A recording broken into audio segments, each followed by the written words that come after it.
Bem, hoje nós vamos ver a variável aleatória de Poisson e vamos entender também por que ela pode ser utilizada para aproximar a probabilidade da variável aleatória binomial. Beleza. Então, x é uma variável aleatória de Poisson. Se ela pode assumir os valores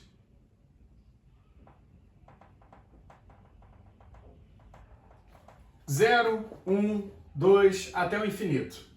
Ou seja, assim como a variável aleatória geométrica, aqui a variável aleatória de Poisson ela pode assumir qualquer valor inteiro maior ou igual a zero. Beleza. E aí, aqui, a gente vai dizer que a variável aleatória é de Poisson se, no caso, eu tiver que a probabilidade de ela assumir um valor i é e elevado a menos lambda vezes lambda elevado a i sobre i fatorial. Beleza. E aí agora a gente vai entender por que essa variável aleatória pode ser utilizada para aproximar a probabilidade da variável aleatória binomial, né? Então vamos lá. Como que é a fórmula da probabilidade da variável aleatória binomial? Aí vamos supor assim que eu estou falando de uma variável aleatória x, né? E aí agora x não é mais a minha variável aleatória de Poisson. Ela é a minha variável aleatória binomial. Beleza. Como que eu calculo a probabilidade? É n tomados i a i vezes probabilidade p elevado a i vezes 1 menos p elevado a n menos i. Onde i é a quantidade de sucessos, né? Se eu estiver jogando uma moeda, i é a quantidade de caras, né? Se eu colocar um sucesso como dar uma cara, né? Beleza. E aí, vamos abrir aqui. Eu vou reescrever isso aqui dessa forma aqui, ó. Exatamente o que eu acabei de escrever aqui. O combinação de n tomados i a i, eu vou abrir essa fórmula e vou escrever na forma de fatorial.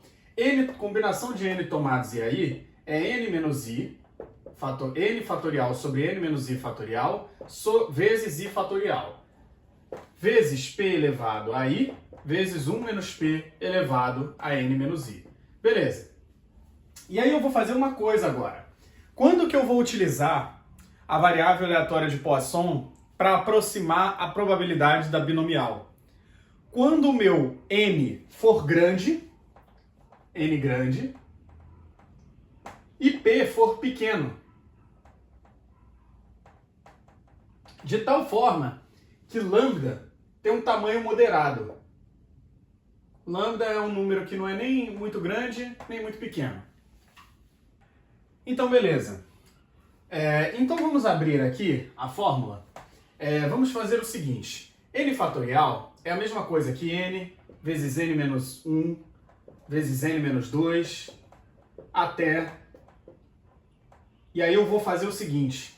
Eu vou ficar abrindo aqui até o n menos i mais 1 fatorial. Ou melhor, até o n menos i fatorial. E aí aqui você vai ver o seguinte. Por que eu abri esse fatorial de cima? Porque aqui eu quero cortar isso aqui com isso aqui. Eu quero cancelar. E aí aqui faltou o p elevado a i vezes 1 menos p elevado a n menos i. Beleza. Eu quero cancelar isso aqui com isso aqui. E aí eu vou ter o quê? N vezes n menos 1 vezes n menos 2 vezes n menos i mais 1. Beleza. Sobre i fatorial. Aí, eu vou já reescrever aqui. Vou apagar aqui e vou colocar o que eu acabei de falar. Vai ficar n vezes n menos 1 e assim por diante até n menos i mais 1.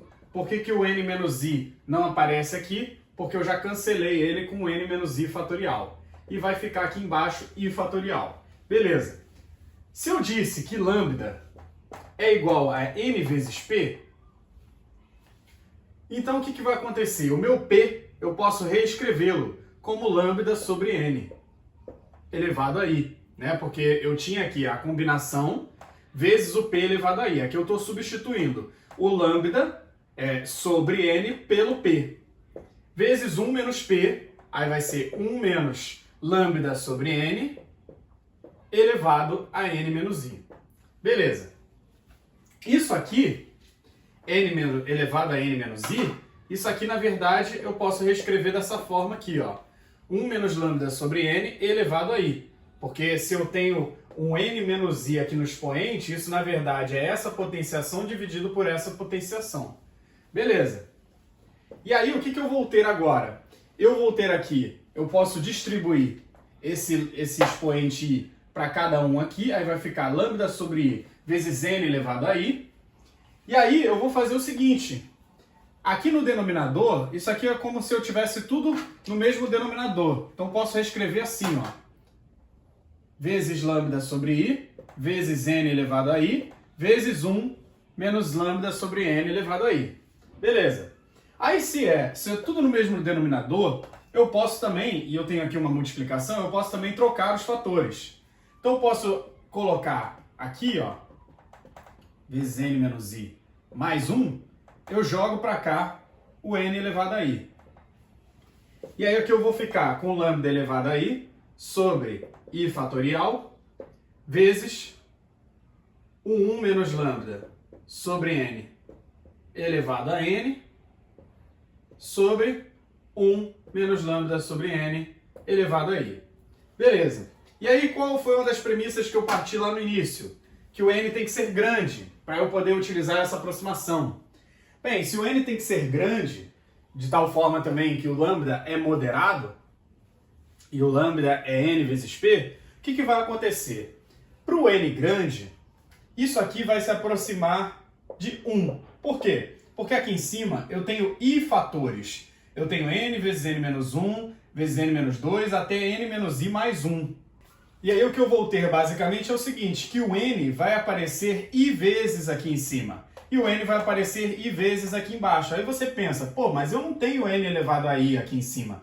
Eu tenho um produto em que vai ter um n elevado a i no final, mas eu vou ter outros fatores. Só que aí, se você já tiver estudado o cálculo diferencial integral, você vai lembrar de uma coisa. Se eu quero calcular o limite de x ao quadrado mais 3x mais 1 sobre x ao quadrado, com x tendendo a infinito, o que vai acontecer? O meu termo dominante aqui é o x ao quadrado, e aqui também. Então eu posso até fazer o seguinte, divido por x ao quadrado em cima e embaixo, vai ficar 1 mais 3 sobre x mais 1 sobre x ao quadrado sobre 1, com x tendendo a infinito. O que isso significa? Ora, aqui, isso aqui vai para zero, isso aqui vai para zero, e esse limite vai dar 1. Então aqui, realmente, eu vou ter n elevado a i no final desse produto aqui, eu vou ter outros fatores, mas o termo dominante é o n elevado a i. Então é muito parecido com isso aqui que eu estou fazendo aqui embaixo. Então isso aqui vai tender a 1, quando eu tiver um n muito grande. Porque é como se, em vez do x aqui, eu estou usando o n. E eu estou dizendo que o n é muito grande, então é como se o n fosse para infinito. Então isso aqui tende a 1. Então eu vou dizer que isso aqui, ó, isso aqui, tudo vai tender a 1. Quando n é muito grande. Quando n é grande. Que é uma das premissas da nossa aproximação. E aí o que vai acontecer aqui, ó? Olha isso aqui, o n é grande. E olha outra coisa também. Se você já estudou cálculo diferencial integral, você já deve ter visto o seguinte. Se você já estudou lá o número Euler, o número de Euler, né, o e, o número de Euler e, ele é igual ao limite de 1 mais 1 sobre n, com n tendendo a infinito. Ou melhor, limite de 1 mais 1 sobre n elevado a n com n tendendo a infinito. Vou só separar aqui para não confundir. Isso aqui é o e. E se eu trocar por menos aqui, 1 menos 1 sobre n, aí eu vou ter e elevado a menos 1, ou seja, 1 sobre e. E se eu colocar um lambda aqui, eu tenho o sinal de menos e eu tenho lambda aqui no numerador, aí eu vou ter e elevado a menos lambda. Aí, o que eu vou dizer aqui? Que essa parte aqui de cima, ela vai tender a e menos lambda. Essa parte aqui de baixo não está elevada a n, está elevada a i. E o que a gente está fazendo aqui é considerando o n muito grande. O i é um valor que a variável aleatória pode assumir, o número de caras, o número de sucessos, né? Então isso aqui vai tender a 1, esse denominador aqui. Beleza. E aí o que isso aqui vai significar no final das contas? Isso aqui quer dizer o seguinte, essa parte aqui tende a 1. 1 vezes lambda elevado a i sobre i fatorial é lambda elevado a i sobre i fatorial. Isso aqui vai tender a e menos lambda. Isso aqui vai tender a 1. Então isso aqui vai ser e elevado a menos lambda, que veio daqui, vezes lambda elevado a i sobre i fatorial. Então é aí que a gente vê a conexão entre a binomial e a probabilidade da variável aleatória binomial e a probabilidade da variável aleatória de Poisson. Porque parece até estranho, como é que a gente daqui a gente vai parar numa coisa que envolve o número de Euler, né? E essa é a passagem que nos leva a chegar aqui. E é por isso que a variável aleatória de Poisson é muito utilizada para aproximar a probabilidade da variável aleatória binomial. É isso.